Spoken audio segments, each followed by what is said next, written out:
I'm very worried about women because they're just doing so much. Hey friends, welcome back to my channel. Today I'm going to do something new, and I want to do a reaction video to something I watched a few months ago that got me thinking, and it was a video of a very well-known psychiatrist. His name is Dr. Amen. He's really revolutionized brain health. Gotta look him up. If you don't follow him on Instagram, he has a wealth of knowledge. Anyways, he was in an interview where he talked about just a big concern he has for the modern woman of today. You know, on my channel that mental health is something I'm passionate about, as I struggle with anxiety, and it's something that I want to talk about more, learn about more, and share with you guys things that I've learned along the way. First, if you watch this whole interview, I want to say there is some language in it, so just FYI that I don't condone that. And of course, everything in this interview I don't necessarily agree. I don't agree with it all, but I do think it has some valuable information, so I'm really excited to share this with you. So let's start with the first clip. The emotional brain, the limbic brain, is also much busier than the male brain.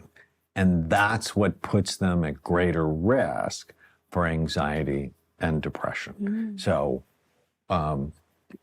women have about twice the level of anxiety disorders and depression as males.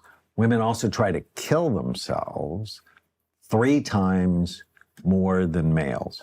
But males, because of the means they use, are actually 3 times more effective. Okay, first, I think it's so interesting and good for us to be informed about the fact that women struggle so much more with anxiety, twice as likely than men. But this part of the conversation is what I really want to camp on, that I thought was so interesting and so eye-opening, which, by the way, I should mention, I believe that Dr. Amen is a Christian, and me as a Christian woman just really got me thinking about this. So let's watch this. You know, when you're on a plane and someone says, if the cabin pressure goes down and the masks come down, put yours on first. And women don't do that. I have seen they take care of everybody else and they don't take care of themselves. And that's a mistake, because if you're not right, trust me, nobody else is going to be right. And so having some time for self-care is critical, and it's hard. I mean, I've watched this. There's 3 generations of working women now, and they're tired. I mean, the huge benefit of the pandemic was families could reconnect. And I don't know anybody else that's talking about this, but I certainly, as a psychiatrist, I saw it, is for 3 generations, like here in California, 90% of mothers work outside the home. So if you just imagine being the primary caretaker of the children, primary caretaker for the home, and you're also worrying about your husband's health, and you're just tired. And you have now with social media, the expectation is I should have everything, I should have it all, and you're just tired. Okay, so there is a lot that he shared that I wanted to make sure I cover all the points that he talked about and discuss it with you guys. So first, let's talk about women not taking care of themselves. I feel like as Christian women, sometimes the idea, maybe not for all, let me know, when you hear the word self-care, does it make you feel like, I shouldn't be focused on taking care of myself? That's, not a word that should be a part of my vocabulary. Does that kind of poke at you the wrong way? Or are you like, no, I totally am okay with like self-care? I think what happened is self-care has gone too far, where it's become this selfish thing where it's putting yourself above everyone else. And I think that what Dr. Amen's talking about is taking care of yourself so that you can take care of your children, so that you can take care of your husband, so that you can be the woman that God wants you to be. I think that is how we have to look at self-care, that it is an important part of our lives that we should implement. But of course, anything can be taken the wrong way. And for me as a single mom, like my mom has always reminded me, like, you got to take care of yourself because your children need you.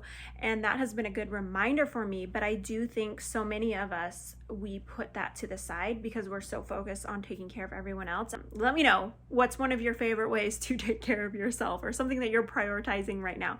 Second thing he talked about was the whole working woman, and how in the last 3 generations, these are women today are trying to do it all. They're, like he said, 90% of women in California are working women. And I feel like that is a big part of what is a pressure on women. I want to know, do you feel pressured more to work as a woman? Do you feel pressured more to be a stay-at-home mom? Like, what do you feel like? Do you feel pressured to do both excellently? What is that pressure that you feel in your life? I know for me as a single mom, when I started the single mom journey, I felt like I needed to become like the boss woman kind of thing. And I kind of, in a sense, in my mind, the ideas of homemaking, something that I really loved when I was married, became something that I didn't like as much and I didn't value as much. And it took me a while to kind of come full circle and be like, no, this is something that I really love doing. But I think we have so much pressure on us as women that if you're not the career woman, then you're not being all that you can be, kind of thing. That being a mom, a wife, or a mom is not as valuable as it should be. One thing I have noticed with me, I'm not a full-time working mom, but I'm a part-time working mom. And it's interesting because there's so many things that can add to your costs when you're a working mom. How about the childcare costs? Thankfully, I don't have that because my parents watch my kids, but that can cost so much money when you're working. How about going out to eat? I notice that when I'm super busy, really busy, I'm spending more money because I feel like I'm having less time to be at home and plan meals and doing all of that. And so sometimes I feel like we have to look at our lives and say, is this really like cost effective for me, I have to work because I'm a single mom, but sometimes I think we're adding costs to work when really it's like, could, for some situations, I know every woman's family dynamic or their situation is completely different. And I'm not saying women shouldn't work. I'm not like that at all. But sometimes I wonder if we're adding more expenses to try to earn more, but like, is the payoff really worth it? You know what I mean? So I think it's something we have to really think about. And I think the answer comes down to if we should be a working mom is, what is God's will for my life specifically? Am I just chasing the money? Am I just chasing success? Or is this a genuine need that our family has? Like, we can't make it financially, and you know, you have the support set up for you to be able to work well, but your kids being taken care of well and your home not being completely neglected. Like, so every woman's situation is different. Now I can say personally for me, myself, I have realized like it's hard for me to picture myself as the stereotypical career woman. Maybe that's just the way God designed me. And that's another thing. We can't compare ourselves to other women and assume, well, they're that way, so I should be that way. We have to be who God wants us to be.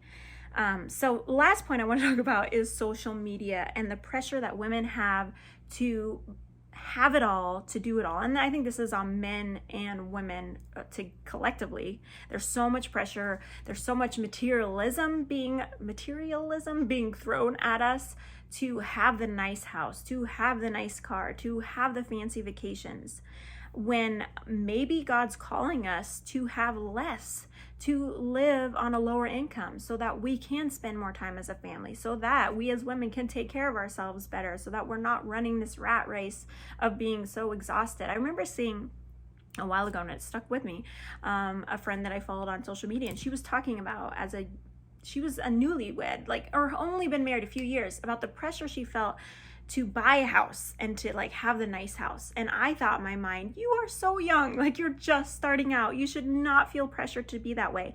And I know when I first got married, I didn't feel that pressure because at that time, social media wasn't as big as it was now.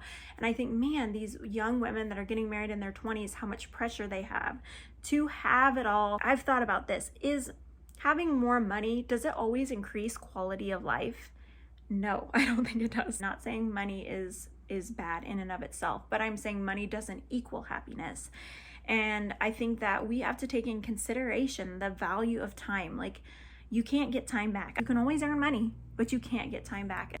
At the end of the day, I just think that the way that God designed men and women to be different, I didn't even talk about that in this video, but it is a huge part of this conversation. God designed men and women to be of equal value, but different roles. And I think with the feminist movement, with women trying to do all and be it all, we have lost some of ourselves.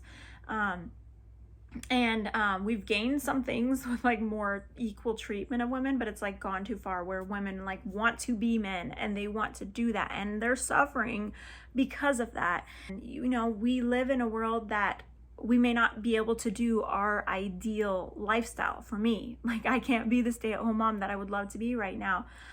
So we can't always do what we would like to do, but how can we honor God in the life situation God has put us in, and how can we be listening to him and sometimes thinking outside of the box and doing things outside of the norm? We have to really pray and say, God, what do you want me to do, so that I can be the woman that you want me to be, and that I can fulfill the roles and the responsibilities that you've placed in my life. So I don't have all the answers for this conversation, obviously, because I do struggle with mental health, but I think it's an important conversation for us to have as Christian women, to open up this concept of women trying to be all and do it all, and how it's negatively impacting our lives. So let's talk about this more in the comments. I want to hear your thoughts on this conversation, and I look forward to reading your comments. All right, you guys, talk to y'all soon. Bye.